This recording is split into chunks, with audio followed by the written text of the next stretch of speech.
Cartoons in the 1990s, such as The Simpsons, Rugrats, and Batman the Animated Series, typically use thick, bold outlines to define characters and objects. The style was often exaggerated for comedic or dramatic effect, with clear style between shapes and colors. The majority of cartoons were hand drawn with artists using traditional cel animation techniques. This meant that characters often had a fluid, expressive look, but also sometimes resulted in limited animation due to the labor intensive process. The characters often had very distinctive, exaggerating features. Think of characters like the large heads and expressive faces in the Powerpuff Girls, or the square, simplistic shapes of SpongeBob SquarePants. The emphasis was often on humor and personality, with character designs leaning into exaggerative and exaggeration. Backgrounds were often relative, simply allowing characters to pop in a visual sense. They were heavily stylized and clean with flat colors and minimal textures.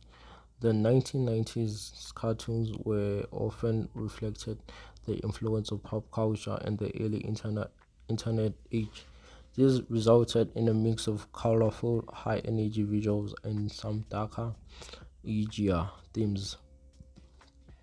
In 2020s, most cartoons are created using digital tools, which allows for more fluid animation and more experimental art styles. Software like Toon Boom, Blender, and Adobe Animate has replaced traditional cells, leading to smoother animations.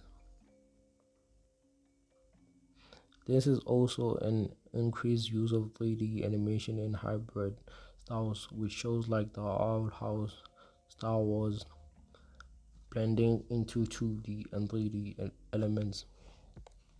Most cartoons often employ simpler, more minimalistic designs as seen in shows like Adventure Time, Steven Universe, and Gravity Falls. This simplification allows for more fluid animation and easier production.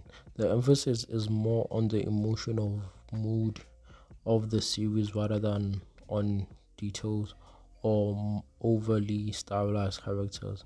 Unlike the more uniform, defined artistic of the 90s, the 2020s embrace a wide variety of visual styles, from heavenly stylized geometric shapes in the amazing world of Gumball. There is more experimentation with unique art direction. There's more experimentation with unique art directions.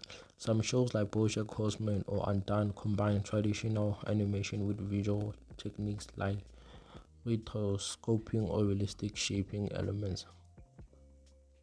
The 2020s have seen a rise in global animation, particularly from countries like South Korea, Japan, and France. Shows like Avatar: The Last Airbender, although technical started in the 2000s, its influence is ongoing.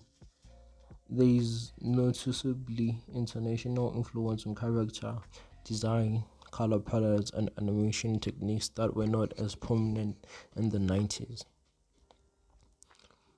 There is also been a large emphasis on diverse characters and stories.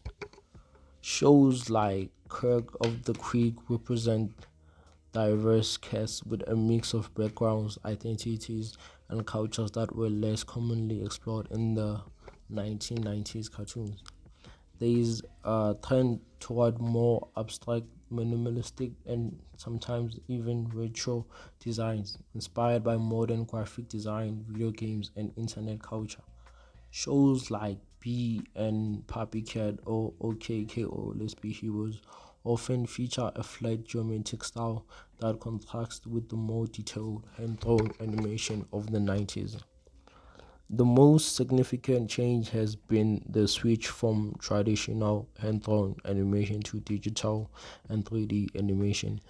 Modern cartoons often embrace a simpler, more minimalistic design, whereas 1990s cartoons were more complex and often relied on bold, defined outlines. While 1990s cartoons had a more consistent cartoonish style, the 2020s featured a broader range of art styles, experimenting with abstract, painterly, and often realistic designs. With advances in digital tools, animation is often smoother and more expressive, allowing for new possibilities in storytelling. In summary, while the 90s brought bold graphic designs and traditional animation techniques, the 2020s have embraced digital fluidity, diverse art styles, and cultural inclusivity, all of which reflect the ever evolving landscape of animation.